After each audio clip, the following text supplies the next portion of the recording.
Okay, well this is going to be a different start to this video here because you're going to see some changes which I'm going to show you immediately. I'm just going to walk around the garden here and you're going to see the changes. That is left over from the changes. What we've done is we have cut the garden off right here where I thought about it. This is part of the garden that I've mostly used. There's a little space here in that row, and I guess you could put another row there if I wanted to tear that out, or not, because that used to be covering and I'd plant plants down in it. But that's as far as this outside garden is going now. And in over here is where I've dug up and taken soil with me and everything else, and I didn't use it at all this year. So we've just taken the fencing from all around it. Those poles wouldn't come out very easy, so we're gonna have to figure out some ways to get those poles out, like with a jack or something like that, to help bring them out again. I got bugs that are just flying around me and they won't leave me alone. So if this video is unstable, it's because I'm not shooting in the middle of the days. It's getting towards dark and the bugs are bugging me. So yeah, this is not used anymore. So I've got to now take all this debris out of here, mow down the plants. Over on the other side, there's some irises. I might leave them there. I don't know. We'll see. There's some rhubarb plants. There's some rhubarb plants that are going to get moved. There's there's also a chives plant, which I never do much with, but I'll move that. I'm not sure where we'll move these to, but it'll get moved. Might get moved.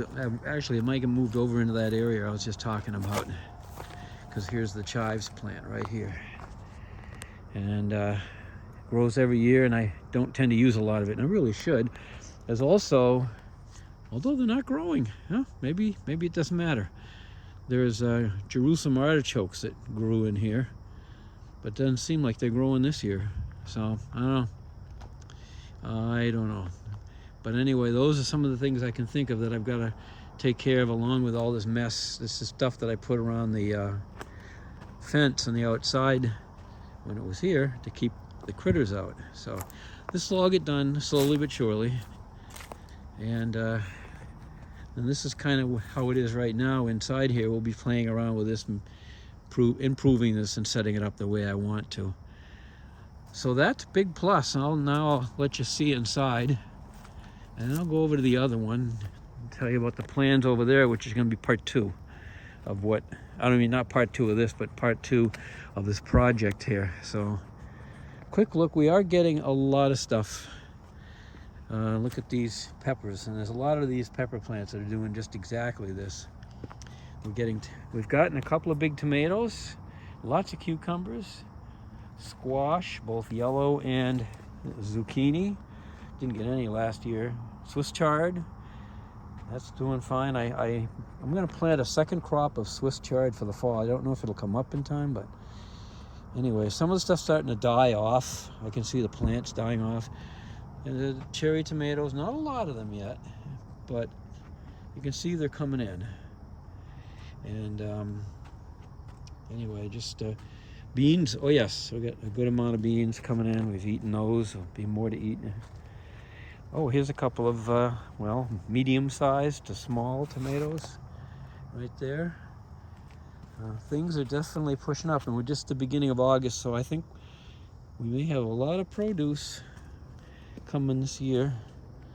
There's here's some yellow squash that are getting close, and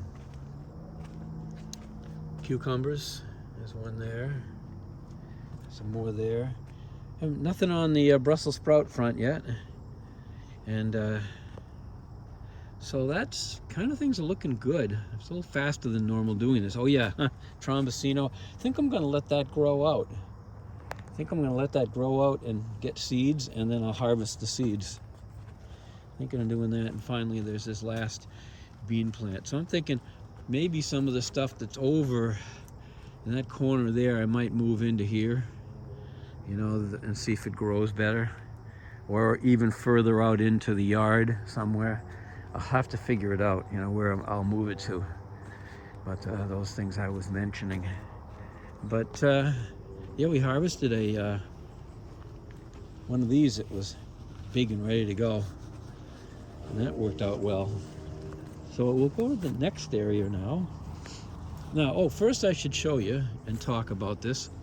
If you look at those rows, those are planks sitting up on top of, you know, plastic bins, like recycle bins. You can even see the recycle symbol on it, I think, over there. But a couple of them were recycle bins, a couple of them with other things. But I got them in different places. There's 5 of those bins, and you're gonna see that they were giving way. See, this one here is cracked and it's bowing down, and you can see this one here is really crunched.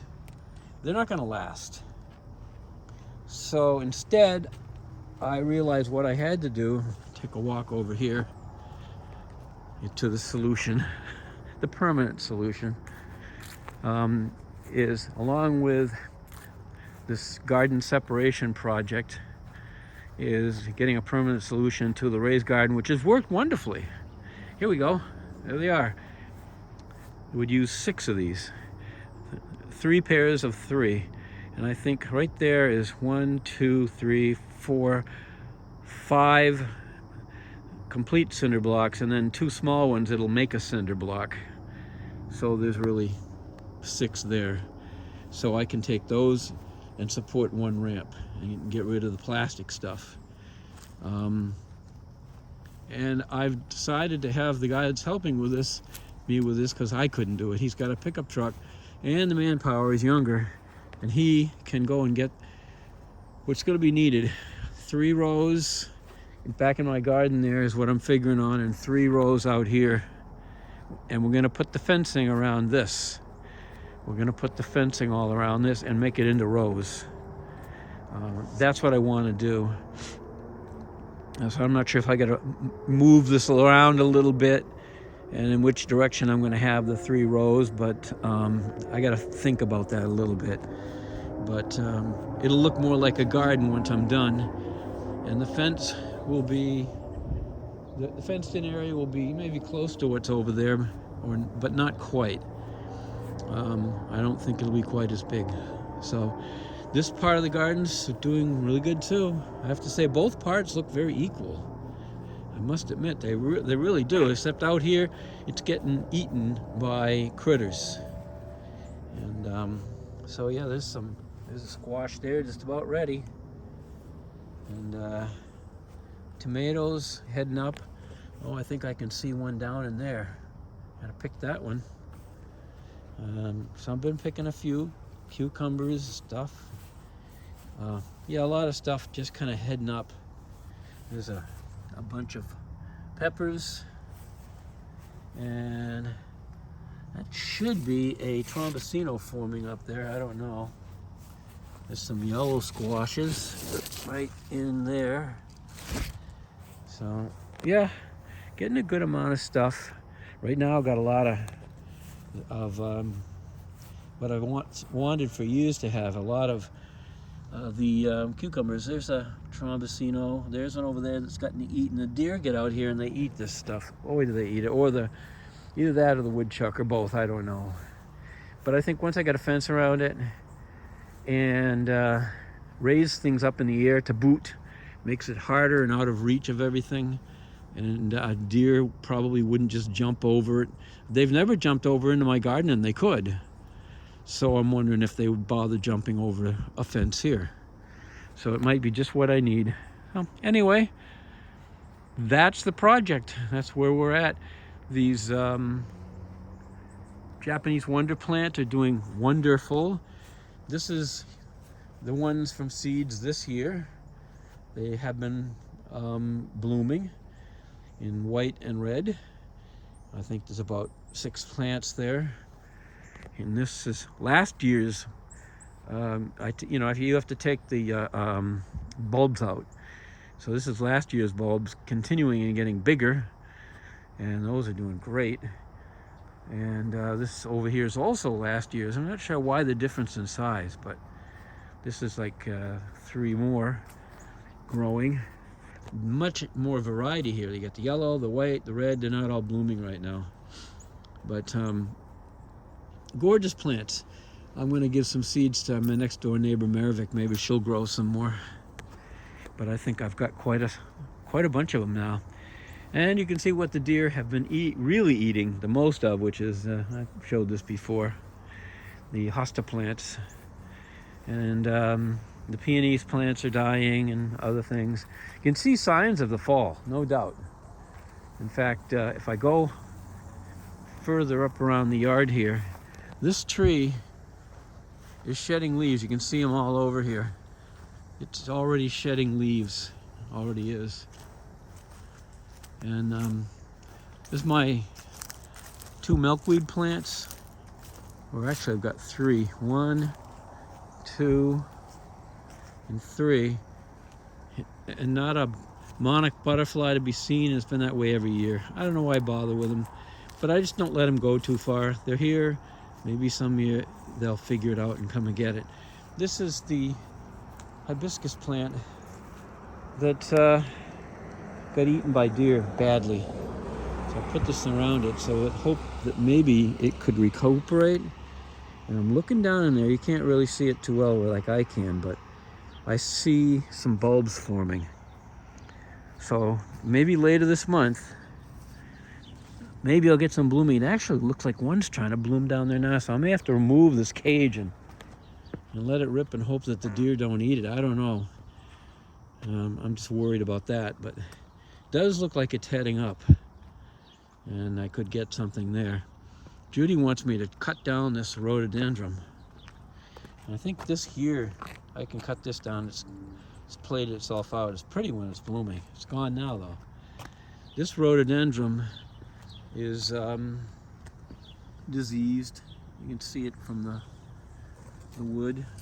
See it way down the bottom and everything. It's very diseased, and I don't think there's any saving it. But so I might cut the whole thing down and plant something prettier here.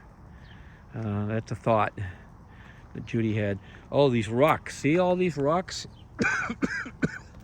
that I've made go completely around this landscape area? Because I put a few here and I found that it worked. At nighttime, some critter will come and start digging from, standing on the street or the driveway pavement, and will start digging in here and pull all that mulch out into the driveway, and I have to keep sweeping it. It's so annoying. So I tried lining these up, and now they don't even bother, because they can't really dig where they want to dig. They don't bother going over this and into it and digging there. So it worked. It stopped the digging. So that was a successful thing to do.